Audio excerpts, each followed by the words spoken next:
श्री कृष्ण अर्जुन को मनुष्य के दैवीय तथा राक्षसीय गुणों का वर्णन करते हुए बताते हैं कि कुछ जिनके अंदर में दैवीय गुण ज़्यादा होते हैं, किन्हीं के अंदर में राक्षसी गुण ज़्यादा होते हैं। तो उसके लक्षण क्या हैं?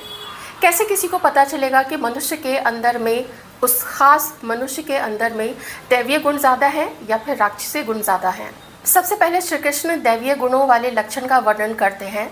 श्लोक संख्या 1 अध्याय 16। अभयम सत्तव संशुद्धिर ज्ञान योगवे वस्थितिः दानम दमश्च यज्ञश्च स्वाध्याय स्तप आर्जवम। यानी जो मनुष्य अभय है, निडर है, उसे सत्य कहने में, उसे सत्य के लिए खड़े होने में किसी भी तरीके का कोई भय नहीं होता है। वो निडर होकर अन्याय के विरुद्ध लड़ सकता है।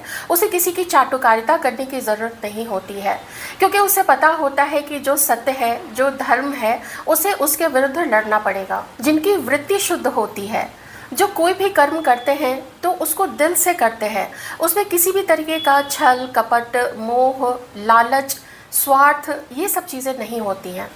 दैवीय गुण वाले व्यक्तियों के एक और लक्षण होते हैं कि वो किसी को दिखावे के लिए या पाखंड के लिए नहीं, वो अगर किन्हीं को देखते हैं कि उन्हें ज़रूरत है उस वस्तु की, तो वो दान करते हैं। वो अपने पास सिर्फ संचय करके रखना नहीं जानते हैं, वो दूसरों को देना भी जानते हैं। जो स्वाध्याय करता है, जो पढ़ता है, जिसमें जिज्ञासा है ईश्वर को जानने की, जिसमें जिज्ञासा है ईश्वर के स्वरूप को जानने की, उनके स्वरूप का साक्षात्कार करने की, अव्यक्त परमात्मा कौन है, व्यक्त परमात्मा कौन है, उनका व्यक्त स्वरूप कैसा है, उसके क्या लक्षण है, इन सब चीज़ों की तरफ वो ज़्यादा प्रेरित रहता है। और उसका जो ये स्वाध्याय है वो किसी के दिखावे के लिए नहीं होता है, बल्कि वो अपने जीवन में उसे आत्मसात करता है। उसके जीवन में उसका प्रभाव दिखेगा, उसकी सरलता का प्रभाव दिखेगा।